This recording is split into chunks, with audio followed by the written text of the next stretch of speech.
falar, Cegatiana, vamos ver a coletiva aí do Mr. Barroca após a derrota aí diante da equipe do América no Repelé, um jogo que a equipe teve um jogador a mais de novo e não conseguiu ter êxito aí, acabou perdendo. É isso, é focar agora na partida contra o Atlético Goianiense, quinta-feira, e vamos ver o que falou o Mr. Barroca, beleza? Tamo junto, forte abraço. Professor Barroca, boa noite. E a sua avaliação, né, dessa derrota, e ela acontece em casa, o que não tem ainda acontecido, a sua avaliação dessa derrota, 2-1 para a equipe do América Mineiro, boa noite. Boa noite, uma derrota dura, uma derrota que a gente não gostaria que acontecesse. Saímos na frente, fizemos um gol cedo, depois, na minha visão, tivemos um pouquinho de dificuldade de ter uma leitura coletiva do que o jogo se apresentava até o gol do Figueiredo. Depois acho que na reta final do primeiro tempo a gente retomou o controle do jogo, tivemos algumas oportunidades no final, tivemos um volume ali de cruzamentos, escanteios, retomamos um pouco o controle do jogo da metade do primeiro tempo para o final.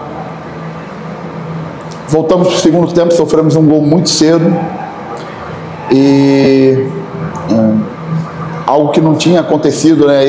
Eu tinha 15 jogos aqui pelo CRB, e desses 15, 7 jogos em casa, e dos 7 jogos em casa a gente só tinha sofrido um gol, que foi o gol do Cuiabá, né? Então a gente vinha tendo uma consistência defensiva muito boa, que nos aproximava sempre de vencer, né?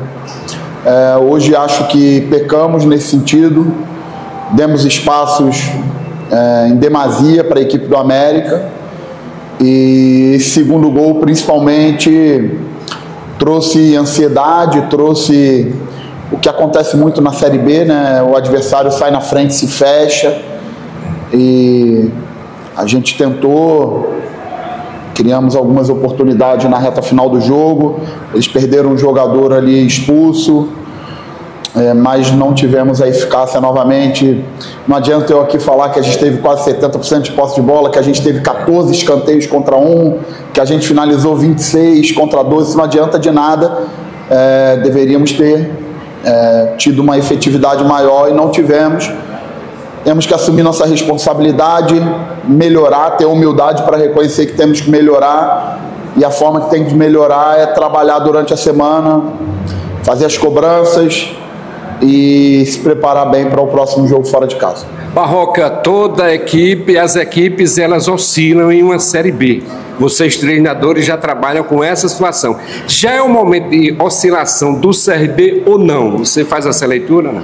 Desde que eu estou aqui, primeira vez que a gente tem 2 resultados adversos, a gente não tinha ainda vivenciado essa situação. Mas assim, eu realmente foco muito mais no rendimento, na performance, que é aquilo que a gente controla, né? Então, eu acredito que se a gente melhorar nosso comportamento, nosso rendimento, se a gente melhorar os pequenos detalhes, a competição ela se define claramente nos pequenos detalhes. Mais uma vez, um jogo definido aí com diferença de um gol, como quase todos os jogos da Série B. Time que sai... que tem a vantagem ali, que consegue botar uma vantagem principalmente para o final do jogo. Dificilmente o jogo tem fluidez no segundo tempo, fica muito parado, muita cera.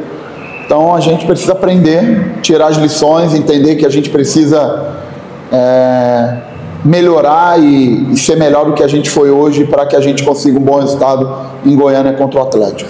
Barroca, boa noite. Não é privilégio do CRB, sempre que enfrenta uma defesa fechada, não conseguir transpor ela. Você citou que são 15 jogos no teu comando e são 4 expulsões, sendo 3 delas da Série B. Excluindo a do Santos, que já foi no finalzinho, não dá para colocar no bolo, nas 3 que o CRB teve um jogador a mais, depois da expulsão ele não conseguiu fazer o gol. Na sua visão, o que é que falta para transpor essa defesa adversária, mesmo em algumas situações com um jogador a menos? Existem 4 formas de fazer gol em futebol. A primeira é bola parada. Hoje a gente teve um volume considerável de bola parada, 14 escanteios contra 1, mas não conseguimos fazer. Fizemos escanteio curto, Baggio teve uma oportunidade de uma jogada ensaiada, chutou no gol, o goleiro defendeu. Tivemos bola raspada que passou no segundo pau, mas não conseguimos fazer. A segunda é chute fora da área. E tivemos algumas possibilidades também de chute fora da área, chutamos algumas bolas. Meritão chutou uma que desviou, acho que bateu na trave ali, bateu do lado da trave. Giovani chutou 2 ou 3, tivemos algumas possibilidades de finalização de fora da área, mas também não conseguimos efetividade.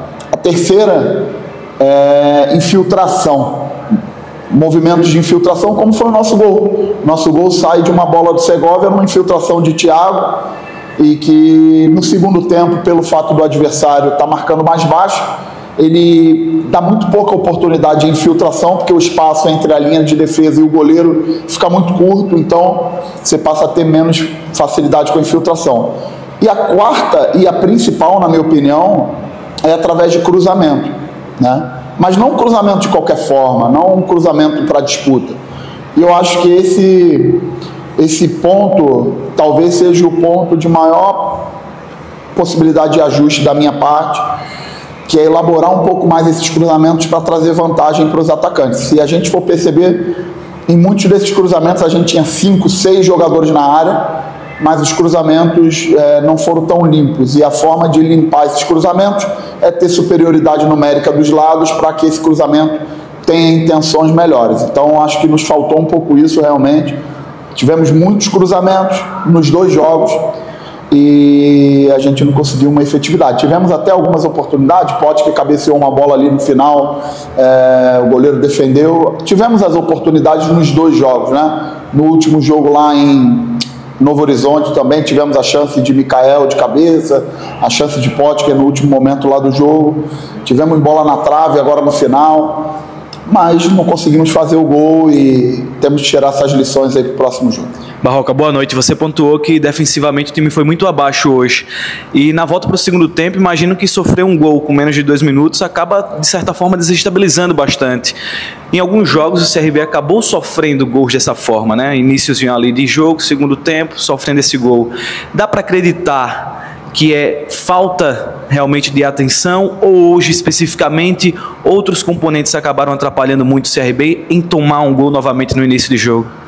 Se você for ver, eu acabei de olhar ali o vídeo previamente, mas os 2 gols que sofremos estavam com os 10 jogadores atrás da linha da bola na origem da jogada.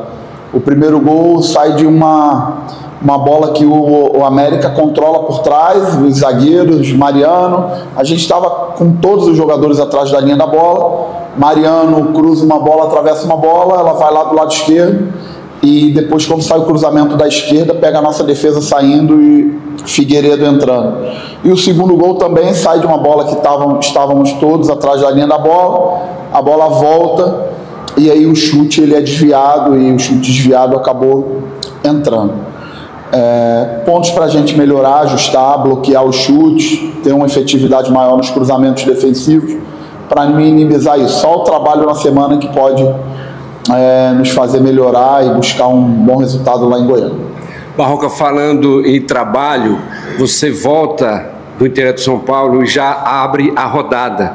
O teu adversário que venceu hoje, ele só joga dia 7, joga em casa, tá? E tu viaja já com tua equipe. Eu digo com relação a tempo, para você trabalhar a tua equipe, ver se está todo mundo bem e trabalhar o psicológico para não abalar nesse jogo que já é na próxima quinta-feira lá em Goiânia, contra esse Atlético Goianiense que briga na parte de cima, né?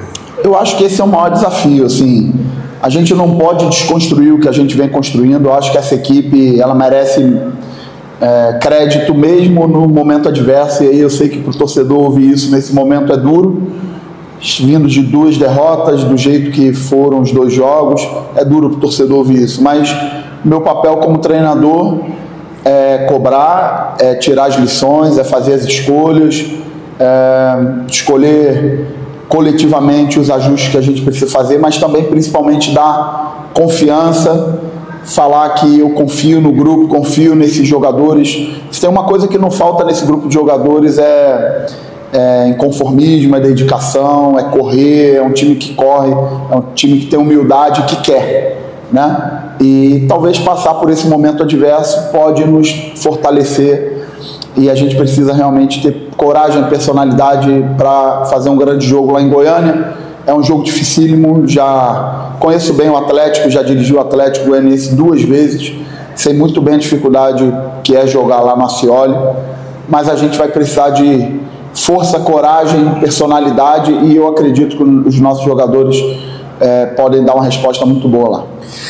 Professor, é claro que cada partida tem a sua história, mas contra o Avaí, contra o Goiás, por exemplo, você saca o GG e permanece com o Danielzinho. Hoje acontece da forma ao contrário. Mesmo o Danielzinho vindo de uma partida descansada, que ele estava suspenso, o GG vindo de uma partida que jogou os 90 minutos, o que te motivou a tirar o Danielzinho e não o GG? Foi o fator do gol, por ele ter mais confiança ou algo do tipo? Eu acho que o jogo se desenhou para um adversário bem baixo, e acho que o GG tem competências para finalizar de fora da área, uma bola parada. O GG é nosso principal cobrador de bola parada, então a gente teve falta frontal ali no final do jogo, a gente teve muito escanteio, a gente teve falta lateral, tivemos possibilidade de chute fora da área, e acho que o GG tem essa competência para nos ajudar nesse sentido. Daniel também é um jogador muito importante, jogador da minha inteira confiança, estava fazendo todas as tentativas, mas eu, como treinador, precisava oxigenar e fazer todas as tentativas que a gente tinha à disposição, até pela minha confiança no grupo, pela confiança que eu tenho nos jogadores que estavam no banco de reserva, com a capacidade de mudar o jogo, né? Então entrou Giovani, entrou Vinícius, entrou Potker já no início do jogo, a gente fez depois as alternativas de Léo, Dadá, mas não conseguimos o êxito, então agora é levantar a cabeça e seguir forte, preparando para o próximo jogo, como a gente vem fazendo sempre. Foco jogo a jogo, esses 2 jogos não voltam mais, então a gente precisa erguer a cabeça, trabalhar duro para buscar um bom resultado em Goiânia. Você precisou colocar o Potker ainda no primeiro tempo, e aí com as circunstâncias do jogo, logo depois que sofre o gol, faz algumas mudanças e tira a referência de lá da frente, que era o Mikael. Dá para entender que o CRB consegue começar um jogo sem um homem referência, sem, por exemplo, o Mikael, sem o Breno? Dá para construir dessa forma uma estrutura de jogo, pelo que você viu nesse segundo tempo? Depois, na parte final, a gente acabou optando por colocar 2 atacantes por dentro, fazendo movimento de dentro para fora. Dadá também foi para dentro ali junto com o Potker. Temos boas alternativas de centroavante, temos Mikael, temos Breno, temos Potker que pode jogar por dentro, Daniel. Então, eu acho que cada jogo a gente pode montar a estratégia que a gente entenda ser melhor, que possa nos aproximar das vitórias.